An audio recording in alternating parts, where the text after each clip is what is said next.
तर 2023 पासून मनोज जरांगेंचं हे 8वं आंदोलन। प्रत्येक वेळी त्यांनी फक्त आणि फक्त देवेंद्र फडणवीसांना लक्ष्य केलं। यावेळी तर त्यांच्या टीकेला धार आली। भाजप आणि शिवसेनेनं फ्रंट फूटवर येत त्या टीकेला फॅक्टनं उत्तर देणं सुरू केलंय। मराठा समाजासाठी 2014 पूर्वी इतर मोठ्या नेत्यांनी मुख्यमंत्र्यांनी केलेलं काम आणि 2014 नंतर फडणवीसांनी किंवा युती सरकारनं केलेलं काम सांगणं सुरू केलंय। पाहूया हा स्पेशल रिपोर्ट।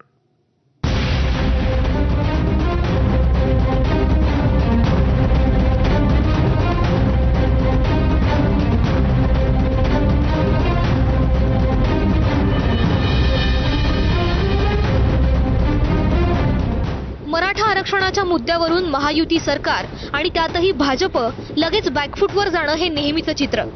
त्यात आज थोडासा बदल पाहायला मिळाला। देवेंद्र फडणवीसांनी मराठा समाजाच्या हितासाठी काय काय केलं ते भाजपच्या नेत्यांनी समोर येऊन सांगितलं। काही भागात तसे बॅनरही लावले गेले। मराठा समाजाला वेगळं आरक्षण देण्याचा निर्णय सरकारने केला। अनावधानाने उद्धव ठाकरे सरकार असताना सुप्रीम कोर्टात टिकला नाही। आमच्या काळात तो सुप्रीम कोर्ट आपण टिकला, त्यातही आपण आता काही जाण्याची गरज नाही। पण मला काँग्रेसला विचारायचं आहे, नाना पटोले, वडेट्टीवार, हर्षवर्धन सपकाळ ही जे संपूर्ण टीम आहे, या टीमच्या मनात काय, या टीमने आपलं स्पष्ट केलं पाहिजे। देवेंद्र फडणवीस यांनी मुख्यमंत्री असताना 2018 साली दिलेलं आरक्षण नंतरचे महाविकास आघाडीचे मुख्यमंत्री उद्धव ठाकरे यांना टिकवता आलं नाही असा आरोप भाजपकडून केला जातोय। त्यांच्याशी माझं प्रत्यक्ष बोलणं झालं नाही, पण त्यांच्या सहकार्याशी बोलणं झालं होतं आणि माझी तयारी होती जाऊन त्या ठिकाणी। मी तयार आहे, चर्चेला येतो। झाल्यानंतर मग परत त्यांचा काही निरोप आला नाही या संदर्भामध्ये। मग मी तो काही परत विषय घेतला नाही। कालही आमच्या प्रवासाचा प्रयत्न होता की नगर जिल्ह्यातून जाताना त्यांना भेटावं, पण जरांगे पाटील मुंबईला जाण्यासाठी ठाम होते। नक्की तोडगा निघल। काही गोष्टी ज्या आपल्या पातळीवरच्या आहेत, ज्याला घटनेचा वगैरे फार नाही, त्या आपल्याला ज्या काही करता येतील त्या आपण करू।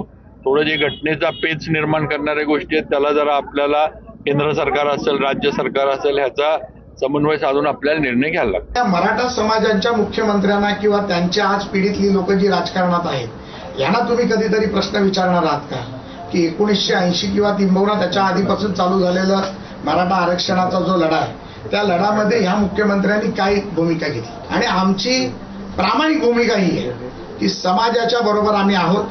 फक्त माननीय देवेंद्रजी फडणवीस मराठा समाजाचे नाहीत म्हणून त्यांना तुम्ही टार्गेट करू नका। महायुतीतील महत्त्वाच्या नेत्यांनी आधीच्या विरोधी सरकारांवर ताशेरे ओढले। मोठमोठ्या मराठा नेत्यांनी आधीच्या मराठा मुख्यमंत्र्यांनी मराठा आरक्षणासाठी काय केलं असा प्रश्न शिवसेनेच्या नेत्यांनी विचारलाय। जे आता वर तोंड करून बोलतायत की शिंदे साहेबांना दाबलं, शिंदे साहेबांना बाजूला ठेवलं, शिंदे साहेबांच्या बाबतीत त्यांना एवढा पुळका आता येतोय, मग त्यांच्या हातात सत्ता असताना त्यांनी का नाही हे आरक्षण दिलं? स्वतः करायचं नाही आणि दुसऱ्यांनी जर केले तर त्याच्यात आणि पुन्हा काहीतरी वेगळा खोडा घालायचा प्रयत्न करायचा। महाविकास आघाडीतील तिन्ही पक्षांनी महायुतीच्या टीकेला उत्तर दिलं। संजय राऊतांनी उद्धव ठाकरे, शरद पवारांचा बचाव करत फडणवीसांवर घणाघाती टीका केली। मुंबईवर मराठी माणसाचा अधिकार आहे।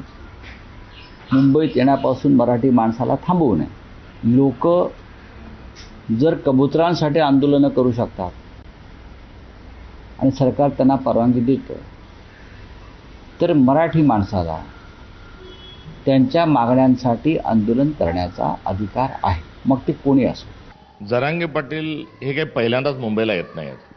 मागच्या वेळेसही ते मुंबईला आले होते, मात्र मुंबईच्या सरहद्दीवरूनच त्यांना त्या ठिकाणी गुलाल उधळायला लावून हे वापस पाठवलं होतं। छत्रपती शिवाजी महाराजांच्या पुढे नतमस्तक होऊन त्यांच्या पायाची शपथ घेऊन आरक्षण देऊ हे सांगणाऱ्या सरकारचाच हा भाग 2 आहे। जसा धूम 1, धूम 2। खरं म्हणलं तर या महाराष्ट्राचा दुर्दैव आहे की महाराष्ट्रामध्ये आत्ताच्या घडीला सुद्धा जातीच्या समीकरणावर राजकारण करायची सुरुवात झालेली आहे। मग कोणाच्या मराठ्यांचा ओबीसीची वाद, ओबीसीचा धनगर समाजाची वाद, असा सगळं वाद निर्माण केलेला आहे। आपणच आश्वासन दिलं तर त्याची पूर्तता करण्याची जबाबदारी तुमची आहे ना। मराठा समाजासाठी फडणवीसांनी महायुती सरकारनं केलेल्या कामांबद्दल नेते बोलत असताना आम्ही थेट मनोज जरांगेंनाच हा प्रश्न विचारला। जरांगेंनी एक क्षणही वेळ न दवडता फडणवीसांवर घणाघाती टीका सुरू केली। या विषयाकडे राजकारण म्हणून नाही तर सामाजिक प्रश्न म्हणून बघतो, अशी भूमिका मुख्यमंत्री देवेंद्र फडणवीस यांनी घेतली आहे. यापूर्वी काय झालं हे तुम्ही सगळ्यांनी बघितलेलं आहे. आजही आंदोलनाकरता रिसोर्सेस उभे करणारे कोण आहेत वगैरे हे सगळं आपल्याला पाहायला मिळत आहे. पण ठीक आहे, माझं म्हणणं काय आहे, आमच्याकरता हे आंदोलन राजकीय नाही. आम्ही याला सामाजिक चष्म्यातनं पाहू. काही राजकीय पक्ष हे त्यांच्या खांद्यावर बंदूक ठेवून आपला फायदा करण्याचा प्रयत्न करतायत, पण त्यांचं नुकसान होईल, फायदा होणार नाही. अण्णासाहेब पाटील आर्थिक विकास महामंडळ का 15 वर्ष डिफंक्ट होतं? 15 वर्ष कोणाचं राज्य होतं तरी ते डिफंक्ट होतं ना. मी ते उभं केलं. शिक्षणाच्या योजना, त्या ठिकाणी वसतिगृहाच्या योजना, वसतिगृह होत नाही तोपर्यंत भत्त्याच्या योजना, सगळ्या आम्ही केलेल्या योजना आहेत. त्यामुळे हे जे काही लोक तोंड वर करून विचारतात त्यांनी एकदा आरसा बघावा आणि त्यांनी सांगावं ना नेमकं काय केलंय. मराठा आरक्षणाचा प्रश्न 40 वर्षापेक्षा जास्त काळ प्रलंबित आहे. देश स्वतंत्र झाल्यापासून किंवा महाराष्ट्र राज्याची स्थापना झाल्यापासून समाजकारणात, राजकारणात, अर्थकारणात मराठा नेत्याचं प्राबल्य होतं. मात्र या नेत्यांनी समाजहित कमी आणि आपलाच स्वार्थ जास्त बघितला. त्यांनी बहुतांश मराठा समाज उपेक्षित ठेवला. त्यामुळे आजचा प्रश्न निर्माण झाला आहे हे सांगण्याचा प्रयत्न महायुतीचे नेते करत आहेत.